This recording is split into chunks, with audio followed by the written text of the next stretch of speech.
د پنجشیر ولایت د وسلو نیول کېدو څخه تازه راپور راغی. طالبانو په پنجشیر ولایت کې څو ډوله وسلې نیولې دي. تازه جزئیات څه دي په ویډیو کې را سره وګورئ او چینل سبسکرایب کړئ. السلام علیکم، ستړي مه شئ. د افغان وسواوي الماس هوایي ځواک لیوه یو ډګروال چې پنجشیر ته د موندل شوو وسلو د څېړنې او ارزونې په موخه تللی و داسې راپور ورکړی دی. دغه ډګروال لیکي زه دغه وسلې په 2 برخو ویشم.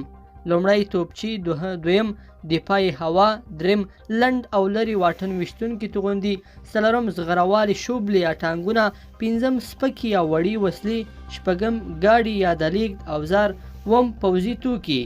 دا 7 ډوله وسلې چې پورته ما یادونه وکړه په پنجشیر ولایت کې موندل شوي.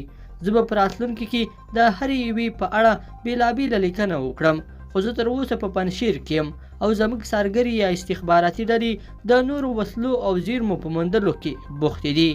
کېدای شي چې 2 ورځې یا 1 اونۍ وخت نور هم ونیسي. کله چې زه بیرته کابل ته ستون شم په راتلونکو لیکنو کې به تاسو پوه شئ چې کومې وسلې په کوم شمېر کې موندل شوي دي، څومره یې کارنده دي او څومره یې د بیا رغونې وړ دي. او همدارنګه دغه موندل شوي وسلې بیا کابل ته د دفاع وزیر زیرمو ته لیږدول کیږي. بلخوا د روسیې ولسمشر ولادیمیر پوتین وایي روسیه مجبوره ده چې د افغانستان د نوي حکومت سره تعامل وکړي.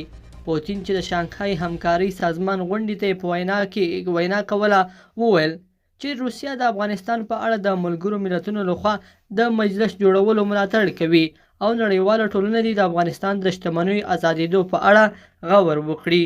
لیدونکو په دې هیله چې دا مطلب به مو تر پیل لیدلی وي. که مو دغه ویډیو خوښه شوې ویډیو لایک کړئ او چینل سبسکرایب کړئ. تر بیا ښه وخت.